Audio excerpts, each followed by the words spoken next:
Another long one. Man, I've been home for 24 hours. I've had to leave and go on a full 6-hour road trip again for the day today. Got back. Now hopefully I'll be home long enough to get my stalls done in the barn. Man, full stampede when I came in the driveway. 2 horses, 2 goats, a dog, and a bunch of chickens literally all came running at my truck when I came in the driveway the other day. It's pretty funny. Quite the welcome. And checked my inbox. The inbox is chock full with people making shares for the to the world through me. So many. I don't know where to start. I just scroll down and there's hundreds and hundreds of voices to be heard. It's amazing. Alright. Let's see what we got here. This one comes with a painting. Steve, I'm being helped greatly by your courage to create such a bold channel for us and the many stories from the people around the table. I wrote you over a year ago and told you of my first encounter with Sasquatch, and you read it on your channel. You do what you say you're going to do. I like your rugged, honest approach and view, not to mention you're an awesome photographer and one of my passions. Thank you for the kind words, man. I'm an artist and photographer also, and for the most part have lived in the country, except the necessary stints I had to do in the Bay Area regarding my careers, one in criminal justice and the other in technology. I'm going to report my first encounter again so it matches my piece of art that I've included here. It's a sunny day in '53 on my family's ranch outside of Red Bluff, California. My little brother and I were walking across the Reeds Creek Bridge, where we're going to go play fort.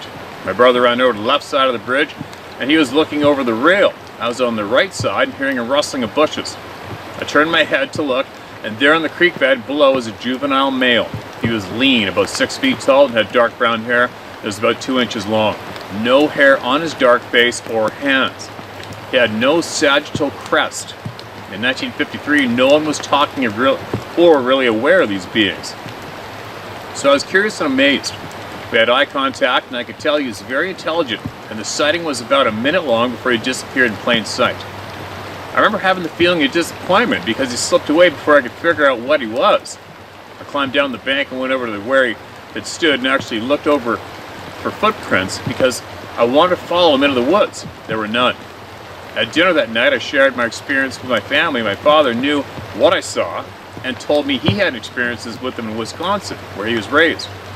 No one ridiculed the subject then because it didn't have a tinfoil hat on yet. Since that day, I've had other encounters. They started back up when I moved to the mountains in Trinity, California. I've been here for 20 years now, and I have sightings on my property when I'm driving along the country roads. These encounters are random, and can happen in the day or at night. Sometimes they evaporate into thin air, and other times not. I've interacted with them on 2 occasions, and that was on a paranormal level. For the most part, I just leave them alone. I tell them I'm not out raising hell in your forest, so don't raise it with me in or out of my home. My Native American friends have warned me about letting them in my house. Well, I have news for them. Sabe comes and goes where he pleases. They give off a strong, sweaty straw smell like a horse after it works up a sweat. The smell sometimes is in my garage or other rooms in my house. I don't have horses. I think it is like you and others say. It is either their way of letting you know they are there for a visit. It was good to hear you say that you just tell them you are hunting to feed your family and how that works for you and many others. By listening to the members of the round table and knowledge on yourself, I'm learning how to stay safe by learning their behavioral patterns. It was interesting that you shared with us about predators not warning you before they attack, but Sabe will let you know. I've not had experiences with aggression or predatory behavior from Sabe so far. I'm 79 now and understand when some of our members say, I feel safe when they're around. So do I. But I know things can change and that's life. If they ever do get aggressive, I would sell my property and move elsewhere. Someone asked me if I had to disclose their behavior in the paperwork I should sell. If I should sell, not yet. Okay, wait, what's that say? Someone asked me if I had to disclose their behavior in the paperwork if I should sell. Not yet. I just know that I would not hang around to find out why they are pissed off. Their size is so big, and I always find it very intimidating. When they come on my property, it is through a portal, which is between my walnut and cherry tree. I throw brush on it so I don't forget and walk through that area. Holy shit. I found out the portal moves as well. I had someone come out with electronic equipment and they said that they thought the reason for all the activity is due to an aquifer that runs through my property. I also have lots of orbs and ghosts. Like you say, it's an interesting journey we're on. Steve, thanks so much for all the time you're giving this topic. You're the only one out there that is honest to the point. Thanks to all the members of the round table for the comfort knowing I'm not alone. Luckily, I have two friends that have encounters as well, and we share each other up. P.S. I agree with you, your political views as well. I'm a conservative Republican. If it ain't broke, don't fix it. It amazes me that people that are in power have so much fear. I often wonder if the people that run all the countries have a false sense about their importance, and that makes them feel powerful when they really are insecure and frightened and have to keep the game going to keep themselves pumped up. What a vicious and stressful way to live, and they can't see through the delusion. Fools. So I can ramble. See, I can ramble too. Thanks, Steve. You have a long trip planned now, and I hope for you it is productive, enjoyable, and safe. Judy Benjamin. Judy, thank you so much for that share, and especially sharing your artwork. I'm going to see if I can do the old hold it up to the camera thing here. It seems sometimes when I get attachments to the emails, my phone won't open. Like, my phone will not open and play video or audio. I haven't a clue why. 99% of the emails I open are on my phone, and I save it to a file on my phone in the notes. And then I have to try to go back once I get online in the house, which obviously you guys all know I'm rarely there, right? And then I have to open it up that way. But anyway, so here is Judy's artwork and what she saw. Check this out.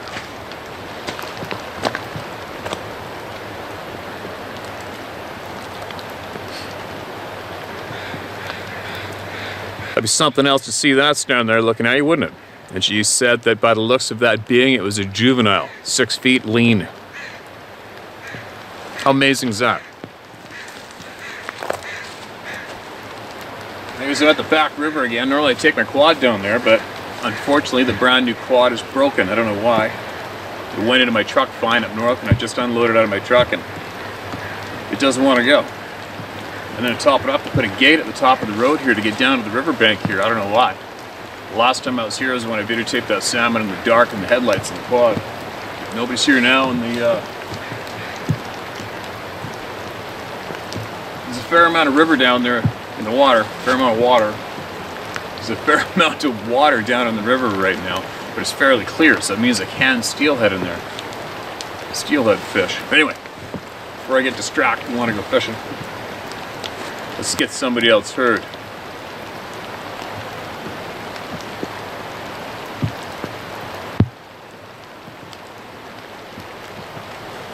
Alright. What's this one? Hello, my name is Pastor Blank Blank. If you should read this, please don't use my name. It's not that I'm ashamed, just nervous. Recently, while hunting in South Nova Scotia on October 30th, I encountered some tracks that didn't make sense. These tracks were like a man's track, but no shoe or boot. If you look, you can see toes. In total, there are about 6 tracks, close to 6 feet per stride, apart. I photographed them and used an unspent 2 3/4 inch slug for scale. While in the area, I also heard a whooping sound, as well as tree knocks. Not sure what it was, but I had to stick around. Thank you for your time in reading this. Found your work. God bless. Alright, here we go. Here's another one. Now, let's see if... Alright, the photographs are very hard. It's very hard to photograph prints in broad daylight. Very difficult. I've done it. I've taken a picture of what I can see as a clear print, put it online, and everybody shit themselves, freaked out because it was from a rock. And I'll do this again to the lens of the camera. You can tell it's a footprint, but I can't see clearly the toes myself. I'm standing out here at dimming light. So let's have a look.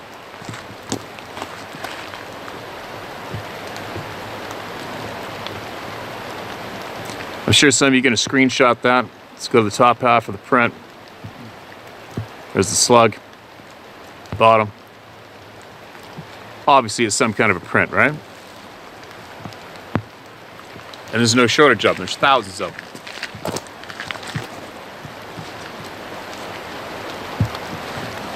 Thousands and thousands of prints. Thanks for sharing that. Appreciate it.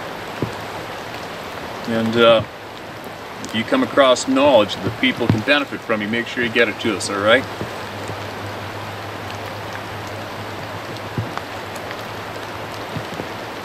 Alright, one more. Let's see if we can get this done, then I gotta get in. Looks like it's fairly lengthy.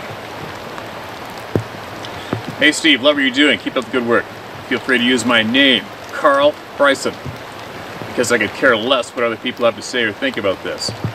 I've taken the time to proofread this and punctuate properly so you don't stumble over my words.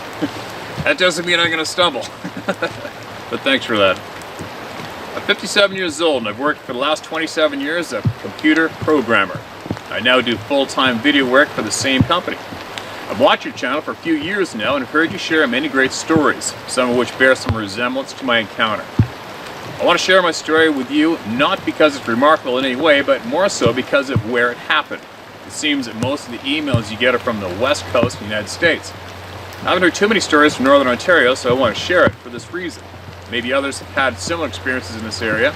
Also, a lot of the stories you receive include definitive encounters that leave little to no question about their experiences. But I'm sure there are also a lot of incidences that just can't be explained, and this is one of them. First, a little about myself. I've been a hobby musician for over 40 years and I've done a ton of work with sound recording. I feel this is important to mention here because when you record and produce music, you learn to understand how sound works in different environments. You spend your life working with the reverbs and delays, for example, to help shape sound and place sounds within a certain space. All this to say that after a while you get pretty good at identifying the sounds you hear and the characteristics of those sounds. Because, believe me, after years of sharing this story, many people tried to convince me that what I heard was either a woodpecker, a jaw, branches in the wind, etc. Bottom line, they were not there to hear this. So now on to my story. My wife and I bought a cottage on Mattagami Lake in June of 2000. Mattagami Lake is located approximately 90 kilometers south of Timmins, Ontario, off of Highway 144 towards Sudbury. It's a water access college, and all the lots in our area are in the 1.5 acre range. We've been spending all of our summers there ever since then. I also grew up spending all my summers at our family cottage since the age of 5, so I'm no stranger to being surrounded by forest, and I'm very familiar with the sounds of nature and wildlife that occupy our surrounding forests. As kids, we used to wander off into the odd logging roads behind our cottage in the middle of the night with no flashlights and not a care in the world. We've never come across anything remotely scary, strange, or unexplainable. Anyways, back to adulthood. One night about 10 years ago, my wife and I were out of our cottage on an early spring weekend. I believe this is either late April or early May. The only other people around us that weekend were our neighbors 2 doors down on one side of us, and my wife's parents 3 doors down on the other side of us. I know our neighbors well. They're in their 70s and they never wander around outside after dark, nor do my wife's parents. It's about 9:15 p.m. and getting dark fairly fast. My wife and I are sitting by the fire at the back of our cottage facing the woods. The forest behind our cottage is vast and inhabited for many, many miles. I've included a photo to give you a sense of what it looks like. My wife decided to retire to bed around 9:20 p.m. and I stayed up by the fire as I often do. About 15 minutes after she went in for bed, I was sitting there quietly staring at the fire when I heard what sounded like 3 whacks a good distance behind the cottage. It's hard to say exactly how far it was because I wasn't sure what I had heard, but I'd estimate that it might have been somewhere between the half a kilometer to 1 kilometer straight back based on the trailing echo from the sound. I didn't pay much attention to it, but I did notice the sound and wondered about it for a minute or so. Another 10 to 15 minutes goes by and then I heard it again. Same thing, 3 whacks. But this time is considerably closer and louder, and there's a lot less echo as well, so this confirmed the distance had reduced from the first whacks. So this time I started trying to figure out what would be out there making this type of noise. It was too loud to be a woodpecker for sure. I know what they sound like. Even the large pileated woodpeckers don't sound like that. Then I thought maybe a moose hitting his antlers against a tree, but at that time of year they don't have their antlers yet. And besides, the 3 consistent whacks seemed too well timed and way too loud for that. I sat there for a good 15 minutes trying to figure out what the noise could be. Then, after about 15 minutes, I heard the same 3 whacks again, but this time it was really close, probably within several hundred feet. I immediately rose up out of my chair and my breathing got heavy really quickly. This wasn't making any sense to me. I had heard a single noise in between those whacks. For someone or something to be getting close at that rate, they'd have to have made some sort of noise because the bush is pretty thick back there. And it was pitch black by this time, and there was no light to be seen coming back from there. So now I'm standing by the fire at a pen-sized LED flashlight with a couple of weak AA batteries. It's not very bright. I can barely see the tree line from the fire pit. My other big flashlight was in the camp, but those batteries were dead for having spent the winter in there. And this is an off-grid camp, so no power for lights unless I have my generator running, which I didn't. My first thought was to walk straight backwards to the cottage. I walked up 3 stairs to the edge of the deck, trying desperately to figure out what I was going to do about this. I thought about going to the garage and getting an axe just in case I didn't want to get any further away from the cottage at this point. But I didn't want to get away from the cottage at this point. So I quietly and slowly walked along the deck towards the front of the cottage. I stopped there for a few minutes and listened for a bit. Then slowly walked back again towards the back of the cottage and stood there listening attentively. After a moment, the 3 whacks came again, but now it's probably less than 100 feet away, right at the tree line somewhere behind the fire pit. I immediately ran towards the front of the cottage, got in, and locked the door, and made my way to the back bedroom looking out of the fire pit. I peeked my head out the window carefully and expected to see someone or something walking around back there. I saw absolutely nothing, and didn't hear anything other than that point. It took me several hours to find sleep that night. My heart was still racing, my mind trying to figure out what the hell had just happened. I was about to wake up my wife to tell her what happened because I was so freaked out that she would have probably not slept through the night. I tried reproducing this sound the next day, and it took a good solid branch, at least 4 to 5 inches in diameter, and whacked against a tree pretty hard to make a similar sound. I wouldn't call this a tree knock. To me, a tree knock is subdued compared to what this was. It was a loud whack. So all this to say that I don't have a definitive answer to what I heard, but I also can say with great certainty that it was nothing that I can find an explanation for. All the research I've done on this leads me to one place. I've told the story to countless people, and I don't give a shit what anyone thinks about me or for that matter. I know what sounds I heard that night, but I still don't know what made them.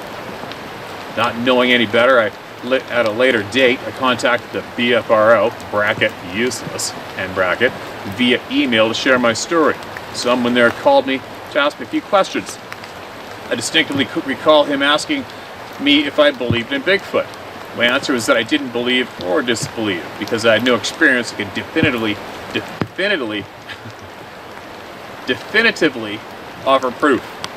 Not long after he said he had to go, but that he would call me back, and he never did. Something else happened out there a few years later, but I was not alone this time. At least 10 of us were out there that night and heard blood-curdling scream from a few hundred yards away. Everyone stopped talking immediately, and we all looked at each other wondering what the hell that was. Soon after, the same type of scream could be heard way back in the forest as we were answering the first scream. I scoured the internet listening to all kinds of animal sounds and screams, and nothing comes close to what we all heard. It was a long scream that lasted at least 5 to 6 seconds. It started in a low pitch and gradually got louder and higher pitched. The last part of the scream sounded like a woman screaming at the top of her lungs. It's very chilling. And yes, I've heard cougar screams, but the tone and range just doesn't compare to this. I'm so glad I was not alone for that one. Anyway, thanks for listening. Hope you find the time to share this one, since it may give someone else from Northern Ontario, to share their own story. Cheers, keep up the good work. Carl Bryson. Carl, thanks for that, man. And I'm surprised you haven't heard much from Northern Ontario, because we've heard a lot. There's a lot of encounters, experiences come from Ontario. Big time. Same thing, I'll hold that photograph up for you guys. You see right there. So you can see it's pretty remote, goes on forever, and there's the direction that he heard the sounds coming from in that timber, right? And You say you don't know what it was, but you emailed us here. So that basically tells us right away that you know what it was. Every single person out there that has a crazy ass, weird experience they don't have the answer for, and it drives them frickin' crazy, and they end up emailing all of us here. By the time you've typed in the email, the to email address, you already know what it was. It's an amazing topic. I just noticed down there all the leaves are gone. So all of the willow that surrounds that bend in the river behind me, I'm gonna go back down there when I get a chance soon. And I'm gonna stand exactly where I took that photograph of that bear with that big black face peeking out of the bushes about, I don't know, it looks like it was about 7 feet taller than the bear. Because I took another picture of that spot later on and it wasn't there. I never knew what it was. But what the hell, I can do that myself. So I'm gonna go down there now all the leaves are gone, then we will really be able to see if there is a black stump hidden in those bushes that just got revealed for a few seconds in that video, which I took the still from, right?